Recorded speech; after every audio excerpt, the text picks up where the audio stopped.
Texans might come across as the worst team in the NFL, and they're certainly not one of the best. Mm-hmm. But are they the actual worst? Power rankings say that they're not the worst team in the NFL. But they're close to it. Everyone has them at like 32 or 31 right now. Right. Yeah, I mean, they're definitely towards the bottom of the chain. Some of the power rankings say that the Jags are last. I would argue with Doug Peterson and with his relationship with Trevor Lawrence, that could change. The Jets make the most sense to me for being last, but our Texans in the bottom 5, absolutely.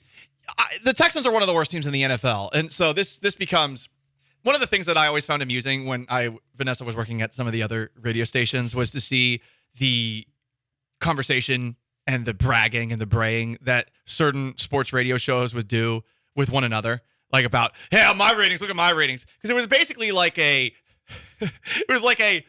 bleep measuring contest, Right. And people are measuring their schmenzers, but it's like a bunch of tiny ones. It's like, hey, look at mine. Oh, look at mine. So, I mean, essentially right now we're doing the exact same thing. Like the Texans are, one of the least endowed programs in the National Football League.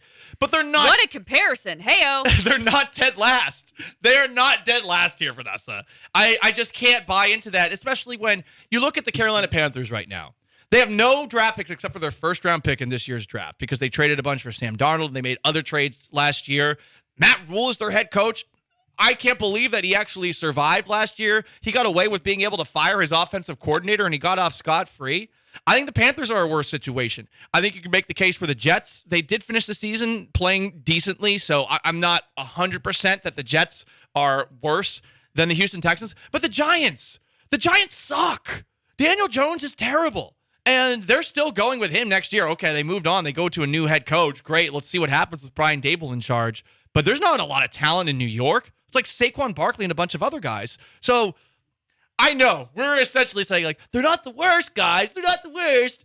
But that's what we're saying. They're not the absolute worst team in the league, despite having a complete lack of talent. And there's some continuity that's going forward. There are teams that might be in more awkward situations. But dangle a healthy Christian McCaffrey in front of me and tell me that all of a sudden makes the Panthers worse. If they have a healthy Christian McCaffrey, great. But does a healthy Christian McCaffrey over a 17-game season exist?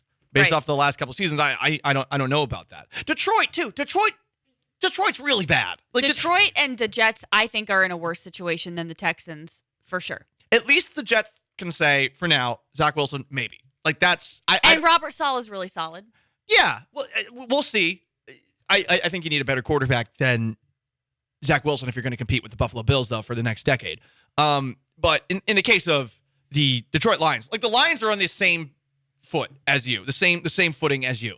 So can we at least put the Lions and the Texans at the same number? Like the Texans are not definitively the worst, and I think that they're better than the Panthers situation as well. Again, it's like that's a hotter take than I would expect. Really? I think the Panthers. Yeah, I mean, I think the Panthers. But and how about the owner saying that he gave Matt Rhule too much money, which he did. I don't think. But did you know that David Tepper has like $10 billion in net worth more than any other owner in the NFL? Yeah. I was surprised by that. Here's the thing about Cowboys. Here's the thing about David Tepper.